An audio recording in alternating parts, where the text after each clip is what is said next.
अस्सलाम वालेकुम जी, मैं शाहिद हुसैन हूँ। तीन खबरें इस वीडियो में आपके सामने रखनी है। तीनों सिंध हाई कोर्ट से प्लाटों पर कब्ज़े, सोसाइटीज़ की ज़मीनों पर गैर मुल्कियों के कब्ज़े और आज अदालत में बड़ी बाज़गश्त हुई है। अदालत ने सख्त भरमी का इजहार किया है। ऐसा लगता है कि रियासत और तमाम जो मशीनरी है जो गैर मुल्कियों ने पाकिस्तानियों की ज़मीनों पर कब्ज़े कर रखे हैं उनको वागुजार कराने में नाकाम हुई है। अदालत ने शदीद जो है भरमी का इजहार किया है और कहा है कि एक जो जमा पूंजी है लोगों की, कराची के शहरियों की, उस पर जो है गैर मुल्की कब्ज़े जमा रहे हैं और कोई पूछने वाला नहीं, कोई पुरसाने हाल नहीं है। उससे मुतालिक पूरी तफसीलात देनी है। इसके अलावा जो कुरंगी क्रॉसिंग में जो गैर कानूनी शादी हॉल थे उनको मसमार करने के बाद अब वहाँ पर होटल तामीर किए जाने का इंकशाफ हुआ है। उसकी क्या तफसीलात है, क्या कमरा अदालत में जो कुछ हुआ है वो आपके सामने रखूँगा। इसके अलावा एक और चीज़ है, कुरंगी में एक फ्लाईओवर तामीर किया गया था एक प्राइवेट ज़मीन के ऊपर, आज तक उसको मुआवजा नहीं दिया गया है, लेकिन अदालत ने जो है उस सिंध हुकूमत के ऊपर जो है उनको न सिर्फ आड़े हाथों लिया है बल्कि अदालत ने सख्त तरीन रिमार्क्स भी दिए हैं सिंध हुकूमत के ऊपर। उसकी तफसीलात भी आपके सामने रखेंगे। सबसे पहले जो तज़किरा करेंगे, सबसे पहले जो खबर रखेंगे, सबसे बड़ी और अहम खबर है वो है स्कीम 33 निजी सोसाइटी पर ज़मीन की जो ज़मीन थी उस पर कब्जे का केस था। अदालत ने जस्टिस हसन रिजवी साहब ने रिमार्क्स दिए कि जो कराची में स्कीम 33 है नो गो एरिया बना दिया गया है। गैर मुल्कियों कराची में जो गैर मुल्कियों ने पाकिस्तानियों की ज़मीनों पर कब्जा कर रखा है। सुरहाब गोड से आगे शहरों के प्लाट्स पर गैर मुल्कियों ने कब्जे जमा रखे हैं। अदालत ने जो डिप्टी कमिश्नर शर्की की रिपोर्ट थी उसको मुस्तरद की और 45 रोज़ में सोसाइटी की इराजी को वागुजार कराने के लिए ऑपरेशन करने का हुक्म दिया। अदालत ने पुलिस रेंजर्स की मावनत के बाद ऑपरेशन करने का जो है वो हुक्म दिया है और उसमें वकील की तरफ से बताया गया था कि बंजूर हाउसिंग सोसाइटी की इराजी पर कब्ज़ा जो है वो किया गया है। और उसके बाद फिर अदालत ने डिप्टी कमिश्नर से पूछा कि बताएं इराजी जो है, ये जो ज़मीन है प्राइवेट, ये वागुजार हुई या नहीं हुई। तो उसमें डिप्टी कमिश्नर ने कहा कि हम कार्रवाई कर रहे हैं मगर पेशरफ्त अब तक जो है वो नहीं हो सकी है। अदालत ने कहा क्या आपका इलाका है क्या वो इलाका गैर है, तो उस पर उनके पास कोई जवाब नहीं था। जस्टिस हसन रिजवी ने कहा कि बताएं कोई मुजरिम वहाँ छुप जाए तो ये मतलब होगा कि उसका कुछ नहीं हो सकता, उसको कोई गिरफ्तार नहीं कर सकेगा। तो डिप्टी कमिश्नर शर्की ने अदालत को बताया कि पुलिस और रेंजर्स की जो है हमें मदद दरकार है।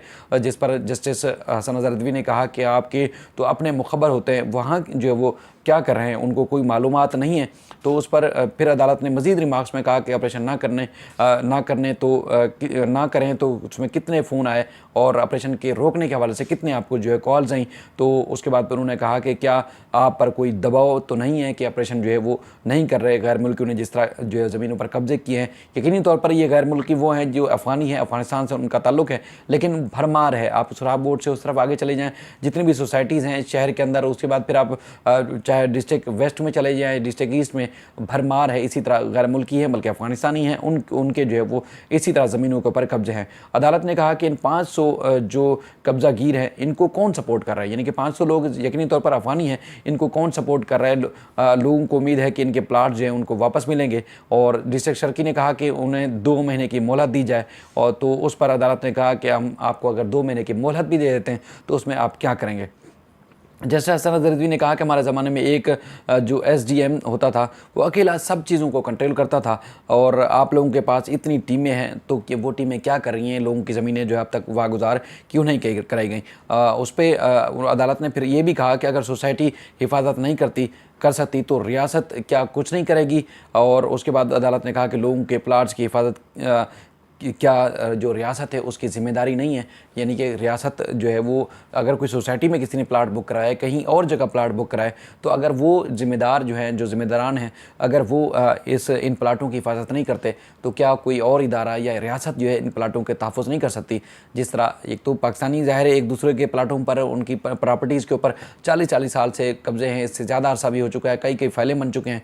अब ये इंकशाफ अदालत में हुआ है कि ये गैर मुल्की जो हैं तकरीबन 500 से ज़ायद अफराद हैं या ख़ानदान है या गिरोह के लोग हैं, उन्होंने मुबैना तौर पर कब्ज़ा कर रखा है, जिस पर अब अदालत ने 45 रोज़ में कहा है कि ये कब्ज़ा वागुजार कराने के बाद रिपोर्ट अदालत में पेश की जाए। ये इंतहाई संगीन जो है सूरत हाल है, ये कोई मामूली बात नहीं है। पहले भी हम आपको बताते रहे कि ख़ासतौर पर अफ़गानी, वो अफ़गानिस्तान से ताल्लुक़ रखने वाले लोग जिनकी जो मुख्तलिफ़ गिरोहों की शक्ल में, मुख्तलिफ़ जो माफियाज़ की सरपरस्ती में यहाँ काम करते हैं, मुख्तलिफ़ संगीन नोयत के जुराइम करते हैं। चाहे मैंने आपके सामने सामने एक वीडियो बड़ी तफसीली रखी थी।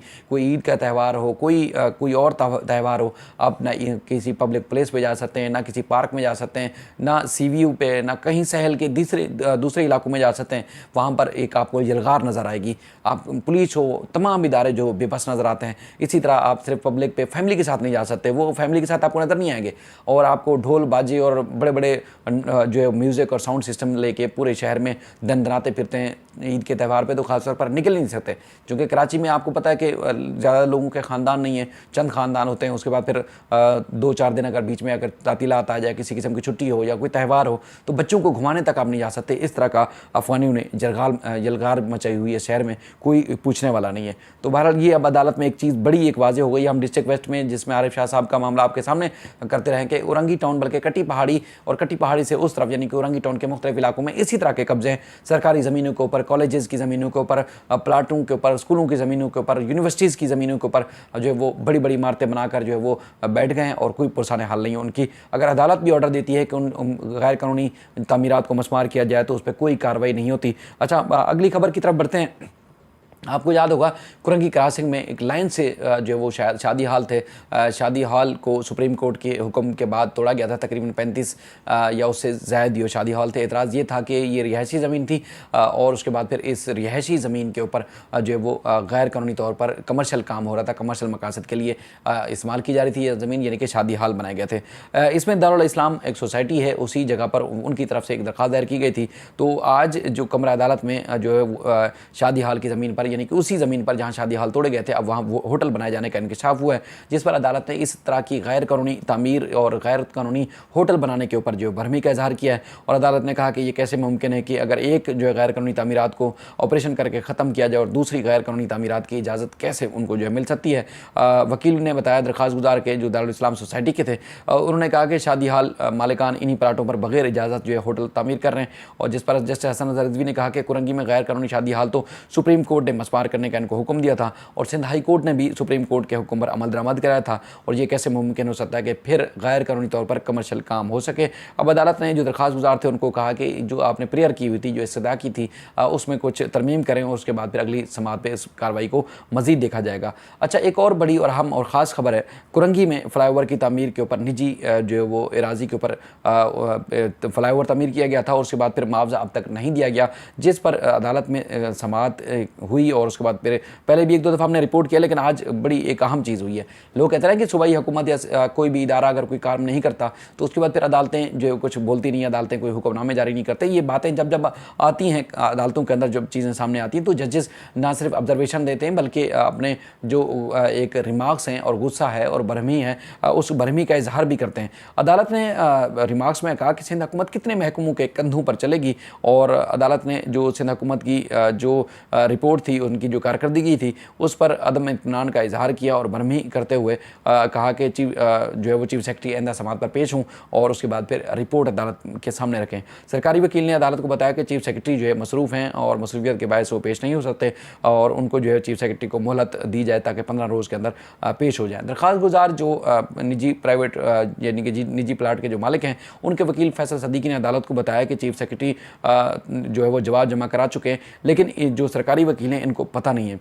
अदालत ने फिर अपने रिमार्क्स में कहा कि निजी जो एराजी की अदायगी जो है KPT क्यों अदा करे। उसमें चूँकि बात हुई थी कि सिंध हुकूमत इसको नहीं देगी, रकम जो अदायगी है वो KPT अदा करेगी। तो उस पर अदालत ने कहा कि KPT ने तो आप पर एहसान किया था, जो फ्लाईओवर तामीर करके दिया, और उसके बाद आपके पास जो है वो जो पैसे तक नहीं है कि फ्लाईओवर जो है वो तामीर किया जाए। और उसके बाद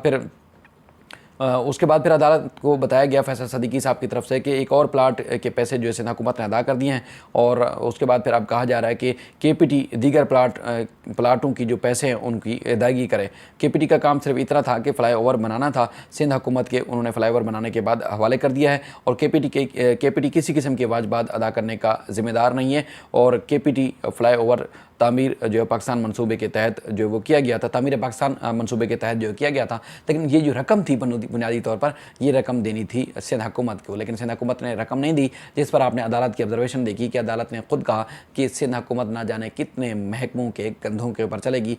हुकूमत जो है बुनियादी तौर पर आपको फेल होती हुई नज़र आती है, हुकूमत जो है वो जो उनकी जिम्मेदारियाँ हैं वो पूरी करती हुई नज़र नहीं आती, जिस पर अदालत ने शदीद बरहमी का इज़हार किया और 23 अगस्त को अदालत ने कहा कि चीफ सेक्रेटरी पेश हूँ और उसके बाद फिर रकम की अदायगी से मुतालिक अदालत को आगाह करें। उसके बाद फिर अदालत मामलात का जायज़ा लेने के बाद हुक्मनामा जारी करेगी। ये तीनों खबरें जो बड़ी अहम थीं, जो कि मैंने आपके सामने रखी। अब जो सोसाइटीज़ के मुतालिक जो हम मुसलसल आपको पहले बाखबर रखते रहें, आगाह करते रहें, कोशिश करेंगे कि जिन जिन केसेस की समाअत जिस तरह अदालत में आती रहेगी, हम आपके सामने तफसीलात रखते रहेंगे। अपनी सोसाइटीज़ या ज़मीनों के कब्जे से मुतालिक कोई भी तहफ़्फ़ुज़ात हैं, खदशात हैं या कोई केस है जिसको आप फॉलो करवाना चाहते हैं तो मुझे ज़रूर आगाह कीजिएगा। मैं कोशिश करूँगा कि उन केसेस को आपके सामने जो उनकी तफसीलात ला कर रखूँ।